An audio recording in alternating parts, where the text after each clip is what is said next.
Hey, what's up? So I was thinking about back when I was used to work in a clinic, and I was in a small room very similar to this, and I had a Thai yoga mat, and I would work on people there and do some really intensive, amazing therapies.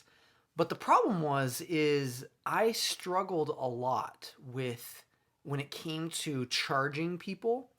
And I remember I had just finished working on this lady, and she had this incredible experience. And she's like, "Yay, thank you so much. It's helped me, and I feel so much better." And at this time, you have to remember, this was the year that I made less than $12,500 the whole year. And so I had some money problems back then, and it was very difficult for me to communicate about money. So much so that I remember after I had learned this course, taken this course, and it taught me how to package my sessions into a program. So I was going to sell it for $850 for like 10 sessions. So I was still like giving over 10 hours of stuff. So it was like $80 a session, $85 a session. Yet this was like the biggest bulk that I had ever thought about selling. So it was very difficult to ask someone to pay me that much because I was making almost that much a month. So to ask someone, or a little bit more than that month, like 1,000 a month, and so it was this fear of, how do I actually ask people to pay me money?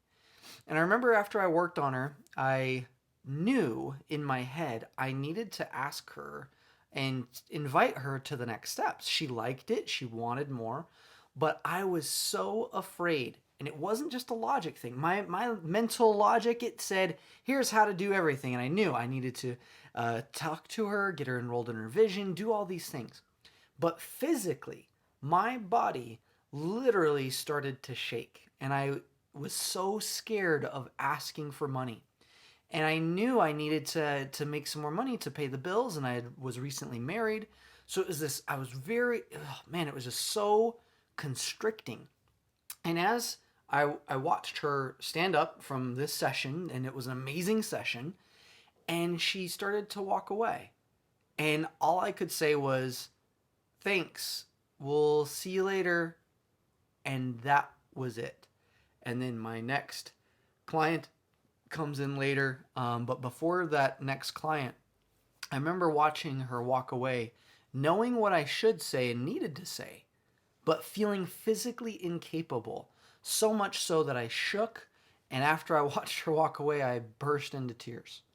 I was just sobbing because I needed to make money to provide for my family. I felt so constricted, so stuck, so unsure about myself and around money. And it was consuming my thoughts, consuming my body. And from that moment, I realized a couple things. Number one, that I had some sort of physical reaction. It went beyond the mindset. It wasn't just, hey, I need to know how to say it, because I knew what to say. It was as if physically I could not communicate to her what needed to happen. So instead of communicating, my body just went into this reaction mode and literally fought the very thing that I needed to do. That kept me stuck. But it also showed me that it's not just about learning a skill set. It's also about pinpointing how your body communicates to other people.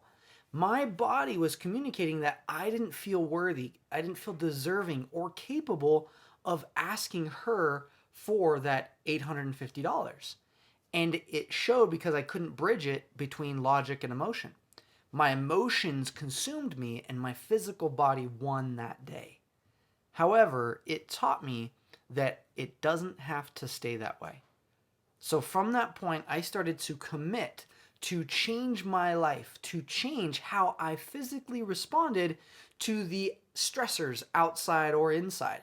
And as I realized that it was actually an addiction, that the fear inside was an addictive behavior that my body was so used to, that when opportunity came my way, I would go into the fight flight response and stay in struggle mode.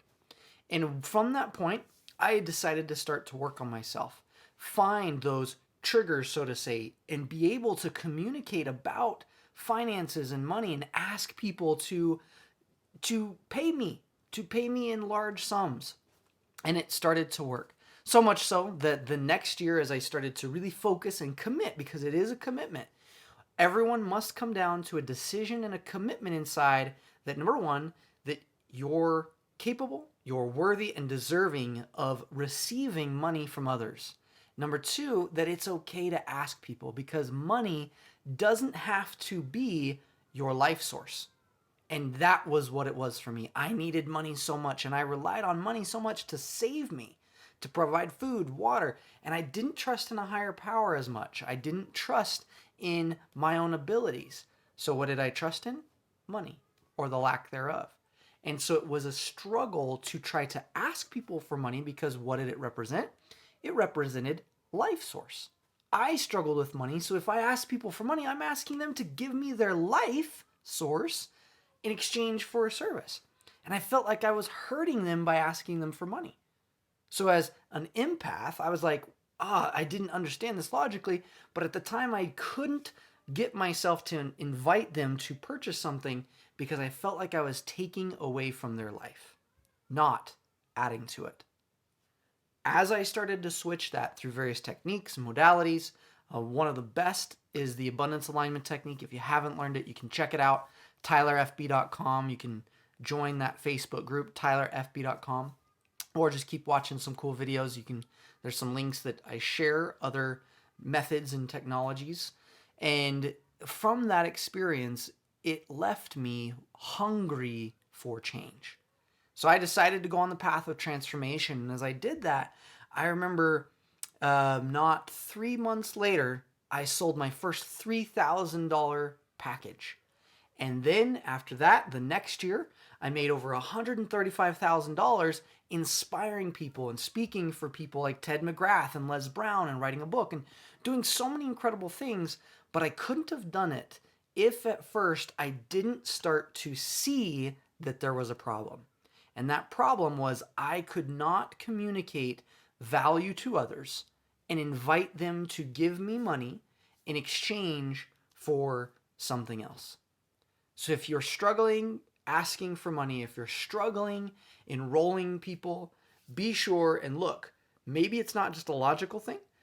Maybe it's an emotional thing. And you can change how you feel. There's plenty of tools and techniques all over the planet. We have some really great ones you can plug into. But remember, you don't have to stay stuck. You can choose to value yourself, value others, invite without going through all the physical chaos and reactions in order to serve people at the highest level. Money is simply a mode of exchange. And when you raise the value enough, when you ask someone for money, you have to change who you focus on. If you're focused on money being the source that provides for you, that keeps you safe, that keeps you protected, that provides your food and shelter and water, then why would you ask someone to give you that? You wouldn't. But if you trust in a higher power or in the universe or in something that provides for you greater than money itself, then you know that by asking them for money, you're not robbing them of a life source. In fact, you're improving it because you're helping them trust in themselves, in the universe or higher power so that they can make decisions, they can change and transform and move forward in their life. Right? Cool. All right. Thanks for joining me today. Hopefully this helps. Like and subscribe down below if you are looking to take your life to the next level through serving others and getting into the state where you can get rid of those physical reactions, those fight-flight responses, and fully embrace your power to live your purpose. Thanks so much for joining me. We'll see you next time. Tyler here, and have an awesome day.